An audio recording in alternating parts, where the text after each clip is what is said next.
Hi Hotties, welcome back to another episode of the Hoops for Hotties podcast, the one and only sports podcast for the girls, the gays, the theys, and the straight men who don't want to admit they don't know anything about sports.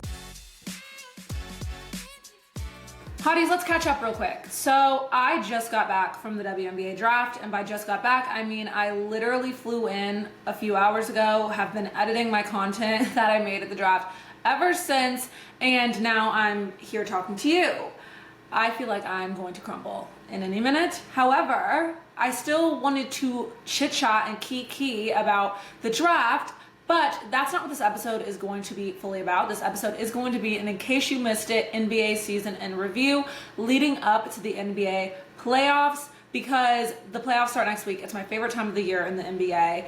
Obviously, people know the players have a little bit of a rep for not necessarily trying their very hardest up until this point of the season, and when they are trying their absolute hardest and they're all showing up because championships are the most important thing to them, it's absolutely incredible. But we're not talking about them right now, we're talking about the girls. The WNBA draft was absolutely incredible. I felt so inspired and honored to be there. It's always nice to be in the building to witness some sort of history. Somebody as iconic as I assume Paige Bueckers is going to be in the women's basketball world, getting drafted first overall, was such a beautiful moment to be a part of, even if I played the smallest part. I did get lucky enough to interview Paige, and this is my first time meeting her in real life. She does follow me on TikTok, so icon. But it was my first time meeting her in real life. I do this horrible thing where when I meet people in real life for the first time, I get scared that they don't know me for real, because it doesn't feel real through the phone. And I think sometimes that can make me come off a little bit bitchy because I act standoffish, but that's just because I don't want to act so I know you. And Paige literally unsolicited walked up to me, gave me a hug, was so nice, told me I looked great. I told her she looked great. It was awesome. I thought my brother was recording this hug that we had so that I could show my little sister, and he wasn't.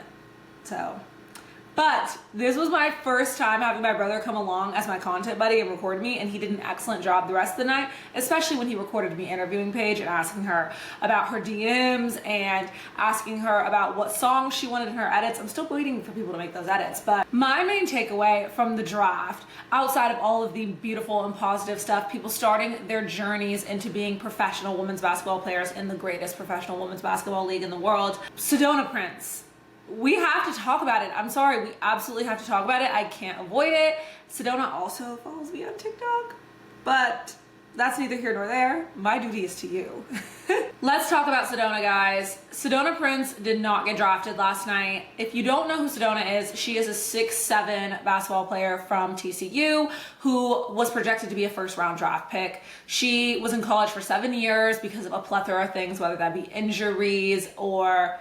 No, it was just injuries, actually. I don't know what the hell I'm talking about. But one of the main reasons that it's believed that she didn't get drafted was because she has allegedly abused 4 different women who have come forward.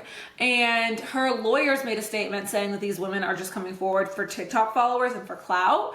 Every time people use that excuse when it comes to something like a woman coming forward for abuse, I just find it funny that anyone would assume that a woman who is coming forward as a victim of abuse would be doing so because they want clout or attention.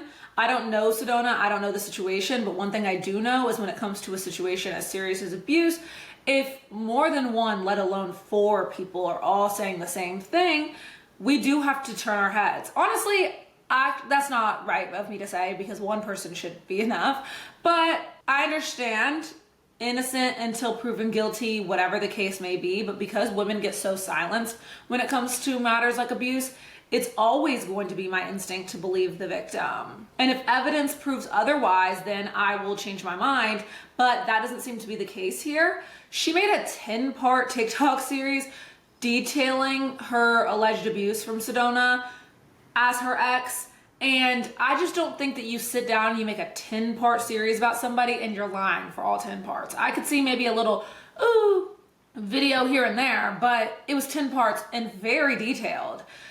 I would respect it more if Sedona came forward and apologized for these actions if she did them, but the denial and she's just looking for clout, ain't nobody trying to hear that shit. It does fascinate me though in women's sports the way that abuse is taken seriously, at least it seems to be in this standpoint, because look, there were few other reasons other than the abuse allegations why Sedona wasn't drafted. It was also her age. She's going to be 25 years old in May. It was also her injury history, that she missed 2 years of college because of injuries, and very serious injuries at that. So it wasn't just because of the abuse allegations, because if I know anything about sports, gender neutral, okay? Toleration is determined by talent. The more talented you are, the more toleration you are going to be awarded. And because Sedona's value isn't that high because of all of these other reasons that are regarding her talent, I think it's easier for WNBA teams to be like, that's a little risky, I'm not gonna look that way. And I can't give full credit not knowing for sure if it's only because of the abuse allegations, but that's neither here nor there. I am not going to celebrate today because Sedona didn't get drafted, because that's just not my nature, and I am not going to give that my energy. I am going to celebrate for all of the other beautiful, incredible athletic women that were drafted, because they deserve it. And honestly, if the teams looked at Sedona and they didn't think that it was of value to draft her, that is their right. And if it does have to do with the abuse, I think good on them. If the teams looked at that situation and said, hey, that's not really something that we want on our roster, I think more sports leagues need to follow suit. NBA, NFL, I'm looking at you. There will be literal video recordings of these athletes abusing women, and the leagues look the other way and don't care. And we're supposed to believe this whole redemption story without a real apology. Fuck that. Didn't Tyreek Hill just have a situation with his fiance, wife? I believe she's his wife, and he had 10 babies on her, which, girl. I am not using that as an excuse for the fact that she was abused at all, because no woman deserves that, and there's nothing a woman can do. There's no amount of stupid you can be to deserve a situation like that. That relationship should have ended a lot sooner. However, I'm glad that we are seeing his true colors and what she might have been dealing with in that situation, because it's easy to criticize her and say, oh, she should have left, when we don't really know her situation or why she stayed so long. There could have been emotional, physical, financial abuse. And based on the 911 call I heard, it sounds like that was the case. But bring it back to the Sedona situation. It's interesting how women can be held to that standard of, hey, we don't really want abusers in our league. Whereas men, it's like, but I mean, you can really run down that field, bro. You can really catch that ball. I mean, Jackson Hayes, is that his name? That's not his name. I'm sorry to Jackson Hayes, but I see how he's a nobody, but it's that light-skinned nigga who was dating that girl who is a beautiful model. I be seeing her on Tiger Mist on the website. Gorgeous, Sophia Jamora. I know her name. And the Ring camera footage came out of him literally abusing her, and he's just playing for the Lakers. No, not cool with that shit. So let's make that a standard across the board. Deshaun Watson. I'm just going to quickly, rapid fire, go through some things in case you might have missed them that happened this NBA season that stuck with me, that really altered my brain chemistry, okay? And you guys can take this on board with you into the playoffs, knowing that you now have context for what you're about to witness. Let's get started. In case you missed it, these are the best moments of the 2024-2025 NBA season. LeBron James is still hooping even at his old geriatric age. They don't miss an opportunity to remind us that LeBron is in fact old, and the oldest player in the NBA, older than some of the coaches, but he's still hooping. And so is his son. Welcome to the league, LeSon. LeBron and Bronny James became the first father-son duo to lace it up and hop on an NBA court together. It was incredible. It was historic. Until Stephen A. got to talking about it and LeBron wanted to fight him, but we're not talking about that right now. Moving on. Klay Thompson left Golden State and he joined Dallas and became a Maverick. Dallas, a city that comes up a lot throughout going through what happened this NBA season. It was the end of an era. Splash Bro turned cowboy. The NBA viewership dipped yet again, with fans tuning out of regular season games.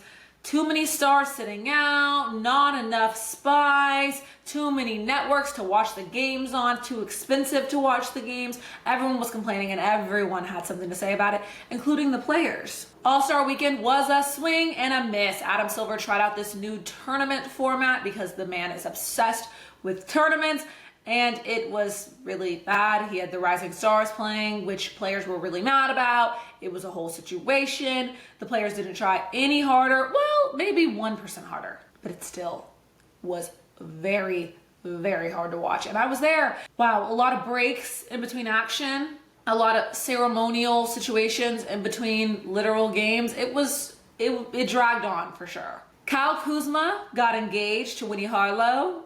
You want a supermodel pose? Let me real friend. Winnie, let me real friend. Yeah. He toned down his fashion fits to focus on basketball. And when he was playing for the Washington Wizards, I mean, what does it matter? But now he got sent to Milwaukee in a swap that shipped Chris Middleton to Washington. From drip to defense real quick. Victor Wembanyama, the NBA's saving grace, only hope, the king of the NBA's media circuit, the darling of the... Shut the fuck up, Mariah. Was cut short by a very scary blood clot diagnosis. Blood clots also came up recently with Damian Lillard being out for the beginning of the playoffs due to blood clots. It's a super sad situation. And anyone who's commenting, trying to blame that on the fucking COVID vaccine, you are a dipshit and should use Google. It is free. Thank you. Wishing both of them a speedy recovery. Paul George to Philly was a big three. Everyone was so excited to see it. It was a bust. It was a bust. While rookie Jared McCain became the Sixers' one pride and joy until he was injured and out for the season. Jared McCain, you are my rookie of the year. I'm still sad about it. Jimmy Butler's moody emo era peaked, and he forced his way out of Miami and got into a full-blown public war with Pat Riley, who, if your name isn't LeBron or Dwayne Wade, actually it doesn't matter if it is, because he still don't care. Bye. He got traded to the Warriors for one last playoff dance. Well, I mean, it's not his last, but they are getting a little bit old as a trio. I mean, Draymond, Steph, Jimmy. It's giving elderly. But Miami wiped their hands clean of the Jimmy Butler problem, and now it's Golden State situation. Everybody was thinking, I don't know about this. I'm not really moved. I don't really care. It's not going to do anything. Well, it did something. It turned the Warriors' whole season around. But now they're sitting in the play-in tournament after a measly loss to the Clippers. The Suns, another big three, flopped.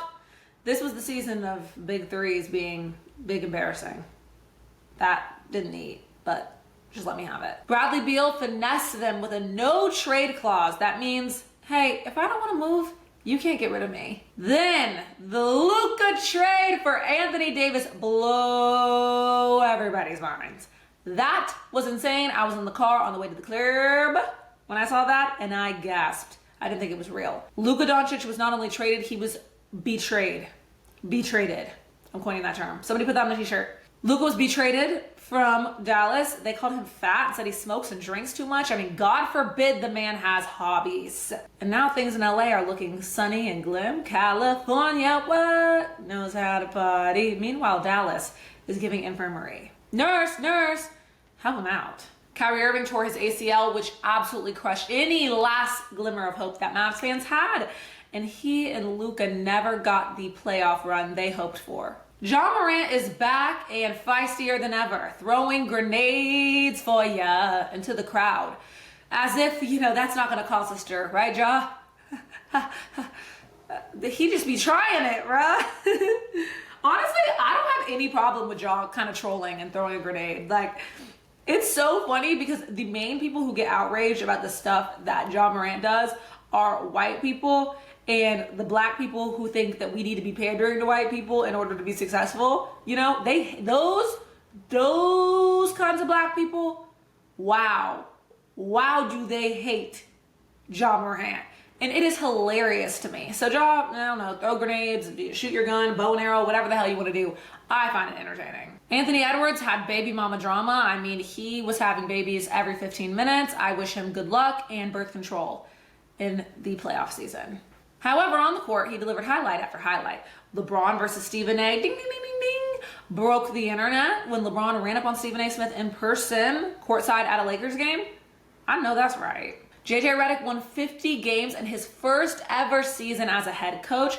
The podcast king turned into a sideline genius. Oh, and Austin Reeves is officially the best third option in the league. He's the glue guy, he's a gamer, and he is a fan favorite. The Oklahoma City Thunder not only became a fan favorite team because they are hilarious, they do all their post-game interviews together, there's no ego in what these guys have going on, but also they became a favorite to win the championship. They are excellent. The Houston Rockets are gritty and fearless under Ime Udoka, who's an incredible coach, okay? Just because of his little scandal for sleeping with somebody at the Boston Celtics organization and getting fired does not mean we can't give that man a second chance. And the only reason I brought it up is because I teach sports to the Hotties, and the Hotties need to know that occurred. And Dillon Brooks is still bringing villain energy. It's just not in a Grizzlies uniform. A Detroit Pistons Timberwolves brawl shook the league. And yes, Isaiah Stewart was in the middle of it.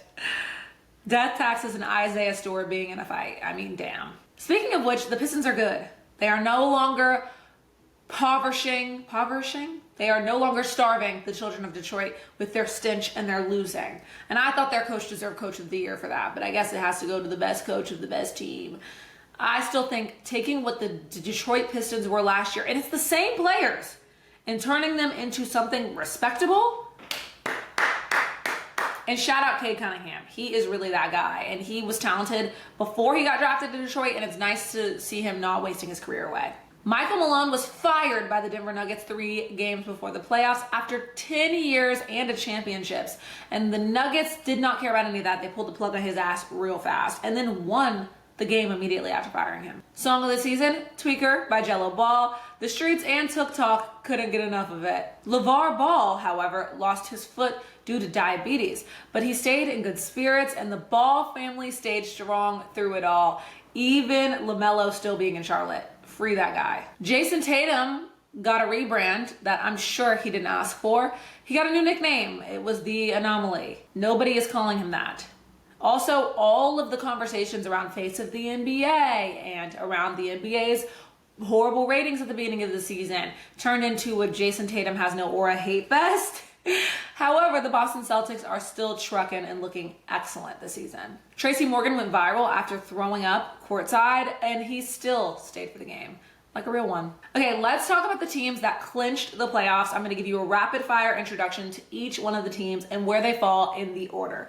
Number 1 in the Western Conference is the Oklahoma City Thunder. They've got main character energy written all over them. Their stylish star, Shai Gilgeous-Alexander, has been in MVP talks all season long. They've been at the top and nobody has been able to stop them. Will that continue on in the playoffs though? Because the con to this team is that they're a little bit younger and a little bit more unexperienced than the rest of the teams. But does that just mean that people will be underestimating them? The Houston Rockets, talk about a glow up. Ime Udoka had these boys walking in like they own the place. And Dillon Brooks is stirring the pot like your favorite messy ex. They've been rough, tough, and ready for the moment. Number 3, the Los Angeles Lakers with Luka Magic. LeBron is still him, and he is sharing the court with his son, Bronny. And now with the addition of Luka Doncic and Austin Reeves playing like a best third option in the league, yeah, the Lakers aren't to be played with. Their con though is they're a little small. They're a little small, and that might bite them in the butt going into the playoffs. The Denver Nuggets fired their coach. They seem to be a little bit of a dumpster fire. We don't really know what's going on there. I can't throw any confidence into them, but one thing I can throw confidence into is the Joker, who had another historic season, of course, and probably would win the MVP if they didn't want to just be like, okay, let's just give it to somebody else, okay? We know you're the best. Michael Jordan was also the best, but he didn't win the MVP every single year. Sorry. Number 5, the Los Angeles Clippers, Kawhi Leonard. Who said that he's inconsistent and he can't stay healthy? Who said that? I did. I'm really hoping that he can stay healthy throughout the playoffs. I can't even make a prediction or really tell you much about them other than just hope Kawhi Leonard can stay healthy throughout the playoffs. And the Minnesota Timberwolves. Anthony Edwards is him. The Timberwolves still bite. And we are hoping for the best. As long as y'all keep him out them streets throughout the playoff season, you should be fine. And in the East, at the top of the totem pole, you have the Cleveland Cavaliers, who have been arguably the best team in the NBA all season long. And then the Boston Celtics, the defending champs, with boring Jason Tatum and way too smart Jaylen Brown. They seem to be the team that is the team to beat, the defending champs, that nobody seems to really care about or be talking that much about. That's scary. Number 3, you've got the New York Knicks. Now, there is a huge drop-off in between the Boston Celtics and the rest of the East. Nobody else is as good as those top 2 teams. The New York Knicks, MSG is lit every night, but you never know what you're going to get from those guys, okay? Never know what you're going to get from that team. At number 4, you've got the Indiana Pacers, who have been a cute little surprise. We love that for them. Every year, it feels like I'm saying that. Love that for them. And at 5, the Milwaukee Bucks, where Giannis needs help. As I told you, Damian Lillard out with a blood clot. Hopefully, Giannis can get his second 1-2 punch back, or it might be an early playoff exit. And the Detroit Pistons, these kids grew up fast, man. I'm hoping that they get out of the first round of the playoffs because I just want that to happen. I think it's fun when the Detroit Pistons are good and not shitty. Hoping for the best. And as for everybody else, play-in tournament. So we'll see how the rest of that shakes out. Thank you guys for listening to another episode of the Hoops for Hotties podcast. I'm sorry if I felt a little low energy or hard to understand today, but hopefully you still enjoyed this episode. Hopefully I didn't get too spicy on you. You feel me? Subscribe to the Hoops for Hotties YouTube channel if you're watching me on video. Hi. And if you're listening on audio, I need to go to bed. If you're listening on audio, make sure you keep it locked. Download the episodes, honey. Make sure you keep it locked. My delirious ass is going to go, well, record another podcast with Lexi Brown, and then I'm going to bed. Love you. Mean it. Enjoy the playoffs.